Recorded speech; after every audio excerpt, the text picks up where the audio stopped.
जिस दिन नेहा की शादी पक्की हुई, उसी रात उसकी आंखों से नींद और उसके सपनों से चैन छिन गया। आखिर क्यों जानते हैं आज की कहानी में। स्थान दुर्गापुर गांव, पश्चिम बंगाल की सीमा पर एक घना पुराना गांव, जहां नीम के पेड़ भी रात में सांस लेने लगते थे। गांव के बीचों बीच बनी ठाकुर हवेली में इस बार शादी का माहौल था। नेहा ठाकुर गांव के जमींदार स्वर्गीय हरिदेव ठाकुर की इकलौती बेटी थी। सुंदर, पढ़ी लिखी और बेहद भोली। उसकी मां श्यामवती देवी चाहती थी कि नेहा की शादी किसी शहर के पढ़े लिखे लड़के से हो, और भगवान ने सुन भी ली। एक दिन एक सज्जन आए, लंबी कार, चमचमाते जूते और एक फॉर्मल मुस्कान के साथ। उनका नाम था दयानंद मिश्रा, कोलकाता के एक धनवान परिवार से। उनका बेटा विवेक मिश्रा, एमबीए किया हुआ, हैंडसम और शांत। श्यामवती ने देखा लड़का अच्छा है, खानदान भी। नेहा से पूछा तो उसने बस इतना कहा, मां, जो आप ठीक समझें। पर नेहा के होंठ मुस्कुराए नहीं। उसी रात नेहा को पहली बार वो सपना आया। मंडप सजा है, वह दुल्हन बनी बैठी है, और कोई चेहरा छिपाए इंसान धीरे धीरे पास आता है। वो झुकता है और उसके सीने से कुछ निकाल लेता है। चीख उसकी गले में ही दम तोड़ देती है। नेहा हड़बड़ा कर उठी। शरीर पसीने में डूबा था और सांसें दौड़ रही थीं। बिस्तर के किनारे बैठे तोते ने भी सिर घुमाकर देखा, जैसे डर की लहर उसने भी महसूस की हो। अगली सुबह नेहा गांव के मंदिर गई। वहां गांव की बूढ़ी औरत सत्यवती काकी मिली, जो अक्सर बड़बड़ाती रहती थी। नेहा के माथे का सिंदूर देखकर वह कांप उठी। शादी, ठाकुर की बेटी की शादी, कौन है दूल्हा? नेहा चुप रही। सत्यवती काकी ने कांपती उंगली से आसमान की ओर इशारा किया और बोली, जिसके पांव उल्टे हों वो दूल्हा नहीं, मौत का दूत होता है। उससे मंडप में मत बैठाना। नेहा ने यह बात हंसी में टाल दी, पर दिल कहीं गहराई में सिहर गया। शादी की तैयारी जोरों पर थी। हवेली में मेहमानों का आना जाना शुरू हो गया था। लेकिन शाम होते ही अजीब घटनाएं होने लगी। बार बार बिजली गुल हो जाती, बंद कमरे से किसी के चलने की आवाज आती, और सबसे डरावनी बात, हवेली की दीवार पर नेहा के शरीर की परछाई बिना सिर की दिखाई देती। एक बार रसोई में काम कर रही बाई ने डरते हुए श्यामवती से कहा, बीबी जी, दुल्हन की परछाई उल्टी दिखती है और उसमें दिल नहीं बनता। श्यामवती ने गुस्से में सबको चुप करा दिया। कुछ नहीं होता, शादी है, सब नाटक है तुम्हारा, वो बोली। शादी से एक दिन पहले हवेली के बाहर एक बूढ़ा तांत्रिक बैठा मिला, रुद्र बाबा। काला लिबास, हाथ में खप्पर और आंखों में आग। वह जोर जोर से चिल्ला रहा था, रुको, यह शादी नहीं बलिदान है। उसका चेहरा इंसानी नहीं है और उसका साया मंडप से बाहर नहीं जाएगा। नेहा, बेटी, तेरा दिल उसका 100वां दिल बनेगा और फिर वह अमर हो जाएगा। गांव वालों ने बाबा को पागल कहकर भगा दिया। नेहा डर गई, लेकिन मां ने तसल्ली दी, शादी के पहले ऐसी बातें बहुत होती हैं बेटा, मत सोचो ज्यादा। पर नेहा का दिल अब धड़कने नहीं, कांपने लगा था। शादी से एक रात पहले आधी रात को नेहा उठी। उसने देखा आंगन में कोई लंबा सा साया खड़ा है। वह खिड़की के पास गई। साया अब धीरे धीरे मुड़कर नेहा की ओर देखने लगा। उसकी आंखें लाल थीं और चेहरा पूरी तरह ढंका हुआ था। पर सबसे भयानक चीज, वो आदमी बर्फीली हवा के बीच भी पसीना नहीं बहा रहा था और उसके पैर जमीन पर नहीं टिके थे। नेहा बेहोश होकर गिर गई। उस रात बारात नहीं आई थी, मौत आई। जैसे वो सारताद आई थी घोड़ी पर बैठकर। ठाकुर हवेली की दीवारें रोशनी से जगमगा रही थीं। शहनाइयां बज रही थीं। गांव भर में मिठाई बांटी जा रही थी। हर कोई यही कह रहा था, बड़ी किस्मत वाली है नेहा, इतना सुंदर और अमीर दूल्हा मिला है। मगर हवेली के ऊपर उड़ते कौवों का झुंड कुछ और कहानी कह रहा था, जैसे किसी मौत को महसूस कर रहे हों। शाम होते होते दूर से घोड़े, गाड़ियों और रोशनी का कारवां आता दिखाई दिया। ढोलक की आवाज दूर से सुनाई दे रही थी, लेकिन उसके साथ एक अनसुनी सीटी जैसी आवाज भी थी, जैसे किसी ने हवा के भीतर तंत्र फूंका हो। घोड़ी पर दूल्हा बैठा था, सिर से पैर तक सुनहरे शेरवानी में ढका, चेहरा सेहरा से ढंका हुआ, कंधे झुके हुए। मगर जो बात सबसे अजीब थी, उसके आसपास नाचने वाले बाराती सब एक जैसे दिखते थे। एक जैसा कपड़ा, एक जैसी चाल, एक जैसी हंसी, और किसी की भी आंखों में चमक नहीं थी। नेहा की मौसी कमला देवी, जो तंत्र मंत्र में विश्वास करती थीं, भीड़ में खड़ी सब देख रही थी। उनकी नजर बारातियों के पांव पर गई। अरे ये सब तो पांव घसीट कर चल रहे हैं, कोई भी जमीन पर सीधा नहीं चल रहा। फिर उन्होंने सेहरे के नीचे से झांकने की कोशिश की। दूल्हे की आंखें एकदम लाल थीं। कमला देवी ने डरते हुए कहा, श्यामवती, इस लड़के के शरीर में कोई और है, ये इंसान नहीं लगता। श्यामवती ने उन्हें चुप करा दिया। तुम हमेशा बुरा देखती हो कमला, आज हमारी बेटी की शादी है। नेहा की मां ने आरती की थाली ली और दूल्हे को आरती के लिए बुलाया गया। जैसे ही थाली की रोशनी दूल्हे के चेहरे के पास पहुंची, उसके चेहरे पर अजीब धुआं सा लहराया। सेहरे के पीछे का चेहरा एक पल के लिए ऐसा दिखा जैसे किसी मुर्दे की खाल पर चिपका हुआ हो। नेहा कांप गई। उसके कान में फुसफुसाहट आई, आज तू मेरी होगी, तेरा दिल मेरा सौवां है। नेहा ने मुड़कर देखा, कोई नहीं था। जैसे ही जयमाला की तैयारी हो रही थी, हवेली की एक सेविका चंपा, जो अंदर दुल्हन की तैयारी में लगी थी, अचानक गायब हो गई। उसका झुमका और एक खून से सना चूड़ी का टुकड़ा पीछे मिला। सबने सोचा भाग गई होगी या गांव चली गई, पर अगली सुबह उसकी लाश कुएं से मिली, छाती चाक, दिल गायब। ठीक जयमाला के समय हवेली के बाहर फिर से आवाज गूंजी, रोक दो ये मिलन, रोक दो ये फेरों की तैयारी। ये बारात नहीं, एक जादूगर का आखिरी प्रयोग है। रुद्र बाबा भीड़ में घुस आए, हाथ में खप्पर और राख से भरा कटोरा लेकर। ये लड़का इंसान नहीं है, इसकी आत्मा 99 दिलों को खा चुकी है। नेहा इसका 100वां और अंतिम लक्ष्य है। भीड़ में हंगामा मच गया। श्यामवती चिल्लाई, बाबा पागल है, निकालो इसे।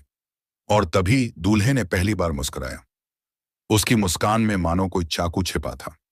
रुद्र बाबा ने एक खास तांत्रिक मंत्र पढ़कर दूल्हे की ओर राख फेंकी। एक पल के लिए दूल्हे का असली चेहरा झलक गया। झुलसा हुआ चेहरा, गड्ढों में धंसी आंखें और गर्दन में काले धागों से बंधी 99 छोटी बोतलें, जैसे हर बोतल में कोई आत्मा बंधी हो। सब सहम गए। और तभी सब बाराती एक साथ जोर से चिल्लाए और हवा में गायब हो गए। नेहा ये सब देखकर अंदर भागी। कमरे में बंद होकर कांपते हुए उसने खुद से कहा, मैं शादी नहीं करूंगी, मैं भाग जाऊंगी। लेकिन जैसे ही उसने दरवाजा बंद किया, पीछे कोई खड़ा था। अब देर हो चुकी है, मैंने तुझसे फेरे नहीं लिए, तुझे चुना है। नेहा की आंखें फैल गईं और अंधेरा छा गया। शादी के अधूरे फेरे। दूल्हा और दुल्हन मंडप में बैठे। नेहा का चेहरा पीला पड़ चुका था, लेकिन मां और पुरोहित ने उसे समझाया, कुछ नहीं होगा, सब ठीक है बेटा, यह सिर्फ डर है। रुद्र बाबा को बाहर निकाल दिया गया था। बारात गायब हो चुकी थी, लेकिन दूल्हा अब और भी शांत और ठंडा लग रहा था। पंडित ने फेरे शुरू किए। हर फेरे पर नेहा के पांव कांपते रहे और 7वें फेरे पर दिए अपने आप बुझ गए। पंडित चौंक गया। उसने कहा, यह अशुभ संकेत है, शायद कुछ छूट गया है। दूल्हा बोला, कुछ नहीं, अब तो बस दिल की बात बाकी है। शादी के बाद नेहा को एक फूलों से सजे कमरे में ले जाया गया। कमरे में एक आईना रखा था, लेकिन आईना काला पर्दे से ढका था। नेहा ने पूछा, आईने पर पर्दा क्यों है? दूल्हा बोला, मैं खुद को नहीं देखता, आईना मेरे बारे में सच दिखा देता है। नेहा सिहर गई। कमरे की हवा ठंडी पड़ने लगी। दूल्हा धीरे धीरे नेहा की ओर बढ़ा। उसका चेहरा अब साफ दिख रहा था, मगर वो चेहरा इंसानी नहीं था। उसकी आंखों में तारे नहीं, गड्ढे थे। उसकी त्वचा धूप नहीं, धुएं से बनी थी और उसकी मुस्कान जैसे किसी कब्र से उठी हो। नेहा पीछे हटती गई। कौन हो तुम? तुम विवेक नहीं हो, दूल्हा बोला। मैं वो हूं जिसने सदियों से 100 दिलों का संग्रह किया है। तू मेरा 100वां है और फिर मैं अमर हो जाऊंगा। दूल्हा अब अपने असली रूप में था, एक राक्षसी तांत्रिक जिसने 99 कन्याओं के दिल निकालकर बोतलों में बंद किए थे। उसने नेहा की ओर एक लोहे की सुई बढ़ाई। बस एक कट और फिर तेरा दिल मेरा होगा, नेहा चिल्लाई। भगवान! नेहा ने जैसे तैसे पर्दा हटाया और आईने को घुमाया। आईने में तांत्रिक की असलियत दिखी। उसका सड़ा गला चेहरा, पीठ पर आत्माओं के चेहरों वाले टैटू और छाती में धधकता मंत्रित गोला। वो चिल्लाया, नहीं, आईना नहीं, ये मेरा सच दिखा देगा। लेकिन देर हो चुकी थी। नेहा ने आईने को तांत्रिक के चेहरे पर दे मारा। आईना टूटते ही कमरे में अजीब धुआं भर गया। तांत्रिक नेहा की ओर लपका, मगर तभी रुद्र बाबा दरवाजे को तोड़ते हुए अंदर घुसे। हट जा पिशाच, मैंने तुझे पहले भी रोका था। आज तेरा आखिरी दिन है। बाबा ने अग्नि मंत्र पढ़ा। कमरे की दीवारों से चीखें उठने लगीं। 99 आत्माएं अब तांत्रिक से आजाद हो रही थीं। धुएं, खून और मंत्रों के बीच एक अंतिम चीख गूंजी, नेहा की। जब धुआं छटा, कमरे में सब शांत था। जमीन पर पड़ा था तांत्रिक की जलती हुई लाश, और नेहा सफेद जोड़े में, आंखें बंद और सीने में एक बड़ा घाव, दिल गायब। रुद्र बाबा ने रोते हुए कहा, इसका बलिदान तंत्र को तोड़ गया। वो 99 आत्माएं अब मुक्त हैं, पर यह लड़की अब अमर बन गई है, अपने डर और बलि के किस्से के साथ। ठाकुर हवेली में हुए हादसे को 3 महीने बीत चुके थे। लोग अब भी फुसफुसाते थे। नेहा की मौत कोई आम मौत नहीं थी। उसका दिल नहीं मिला था, कहीं वो वापस तो नहीं आई। और फिर एक रात गांव के पास के जंगल में किसी ने एक और दुल्हन को सफेद जोड़े में भटकते देखा, लेकिन उसका चेहरा झुलसा हुआ था और सीने पर एक गहरा घाव था। एक नई शादी तय हुई, अनामिका नाम की लड़की की। लड़का भी अमीर, सुंदर, संस्कारी। लेकिन जब बारात आई, कमला मौसी की आंखों ने फिर वही देखा। एक जैसे बाराती, घिसटते पांव, और दूल्हे की आंखों में वही लाल चमक। कमला चिल्लाई, रुको, ये वही शैतान है जो नेहा को ले गया था। लेकिन कोई नहीं माना। सबको लगा बूढ़ी पागल हो गई है। अनामिका की शादी हो गई। उसे फूलों से सजे कमरे में भेजा गया। दूल्हा धीरे धीरे उसकी ओर बढ़ा। वही मरी हुई त्वचा, वही तंत्र की छाया। वो बोला, अब तू मेरा 100वां दिल बनेगी। जैसे ही वह उसके सीने की ओर झुका, दरवाजा खुद ब खुद खुला, और वहां खड़ी थी नेहा, सफेद जोड़े में, लहराते बाल, झुलसी त्वचा, मगर आंखों में आग। उसके पीछे हवा नहीं थी, बदला था। वो बोली, अब तू किसी और लड़की का दिल नहीं चुरा पाएगा। तूने मेरा दिल छीना था, अब मैं तेरा अस्तित्व छीनने आई हूं। दूल्हा जोर से हंसा, तेरा दिल तो मेरा हो चुका है, तू कुछ नहीं कर सकती। लेकिन नेहा मुस्कुराई, अगर मेरा दिल तूने लिया तो मेरी आत्मा तुझे ले गई। नेहा ने अपने सीने से खून की एक बूंद निकाली और उस बूंद को दूल्हे की आंखों पर छिड़का। तांत्रिक की असली आत्मा दूल्हे के शरीर से निकलने लगी। रुद्र बाबा, जो छिपकर पूरी घटना देख रहे थे, सामने आए। उन्होंने अंतिम मंत्र पढ़ा, जिसने 100 दिलों की आहुति ली है, आज उसकी आत्मा भस्म हो। एक जोरदार आग की लहर उठी, दूल्हे का शरीर जला। तांत्रिक की आत्मा चीखती हुई अंतरिक्ष में विलीन हो गई। अनामिका बच गई। उसने डरते हुए नेहा की ओर देखा। नेहा बोली, अब कोई और लड़की मेरी तरह नहीं मरेगी। अब मैं हवेली की आत्मा नहीं, उसकी रक्षक हूं। धीरे धीरे उसका शरीर हवा में घुलने लगा। अब जब भी कोई शादी होती है हवेली में, लड़कियों के कमरे के आईने पर एक फूल रखा होता है, नेहा की आत्मा का आशीर्वाद। और एक औरत की मीठी सी आवाज कान में गूंजती है, मत डर बेटी, अब मैं हूं। कहानी खत्म हुई, मगर डर अब भी जिंदा है। वो दुल्हन आज भी हवेली की खिड़की से झांकती है और हर लड़की को चेतावनी देती है, दिल मत देना किसी अनजाने को।